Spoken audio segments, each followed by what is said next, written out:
Welcome back to another technical deep dive here in the debug zone. Today we're tackling a big question and breaking it down with insights from other users. Hopefully this clears up some misconceptions and helps you get the answer you need.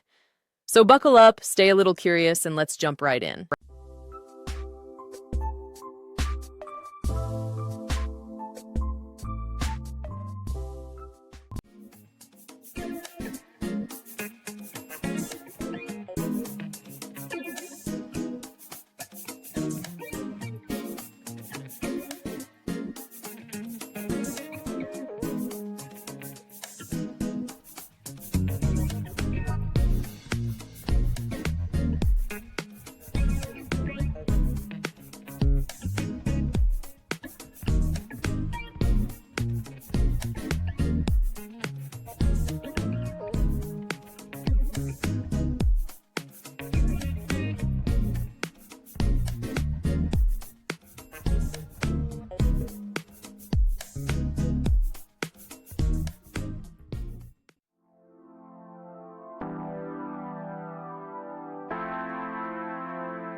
And that's a wrap.